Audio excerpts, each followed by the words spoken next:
Hello guys, जैसे कि आप देख रहे हो ये सेल डीड का फॉर्मेट अभी आपको मैं सिखाने जा रही हूँ।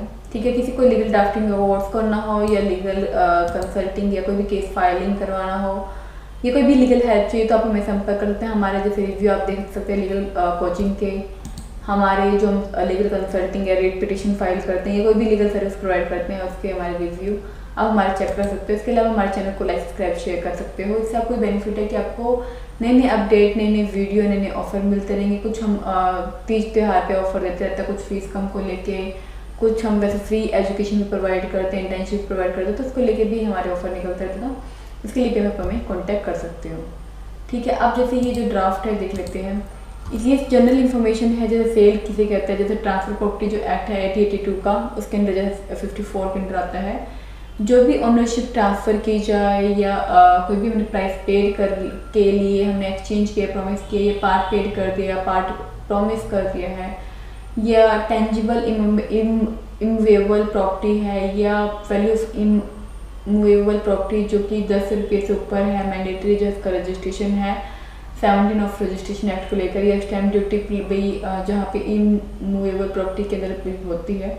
और रजिस्ट्रेशन क्या होता है, जैसे इसमें बताया गया है कि भी इसके लिए हमें फी पे करना पड़ता है। सब रजिस्ट्रार वेरीफाई करते हैं डॉक्यूमेंट को, स्टैम्प वैल्यू एक्सेप्ट करते हैं, फिर रजिस्ट्रेशन से लॉड करते हैं, रजिस्ट्रेशन के लिए पे करना पड़ता है। इसमें क्लोज वगैरह क्या होते हैं, एक्यूरेट डिस्क्रिप्शन होता है सेलर का एंड परचेजर का, डिस्क्रिप्शन ऑफ प्रॉपर्टी का, about transfer of ownership by sale, consideration detail, actual date of possession.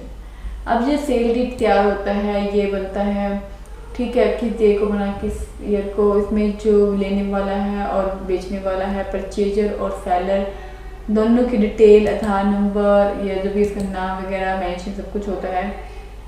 ठीक है, एंड पार्टीज वगैरह भी जो भी इसमें इन्वॉल्व होती हैं उनका भी थोड़ा सा इसमें मेंशन होता है। और इसमें जैसे भी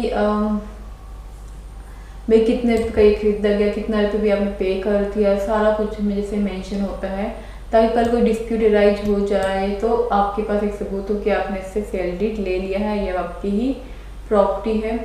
ठीक है, तो यहाँ अब जैसे देख रहे हो ये शेड्यूल ऑफ प्रॉपर्टी, तो ये जैसे सारे जो भी सेलर के भी सिग्नेचर दिया जाता है, परचेजर के भी सिग्नेचर दिया जाता है, जो भी जो खरीद रहा है, जो बेच रहा है, और उसका नॉर्थ ईस्ट वेस्ट डायरेक्शन कौन सा है। ठीक है, इसका कितना गज की है वो ज़मीन, कौन से फ्लोर में बनी हुई है, कितने फ्लोर बने हुए हैं, सारी डिटेल उसकी मेंशन करवाई जाती है।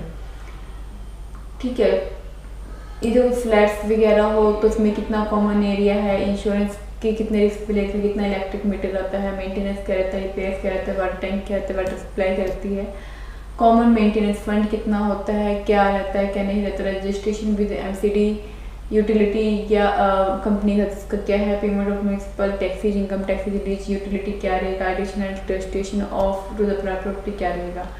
तो ये जैसे आप देख पा रहे हो ये सभी चीज़ें जो मेंशन होती हैं।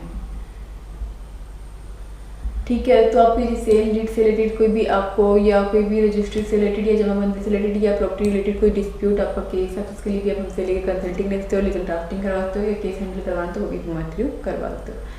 चैनल को लाइक सब्सक्राइब शेयर करना ना भूलिएगा।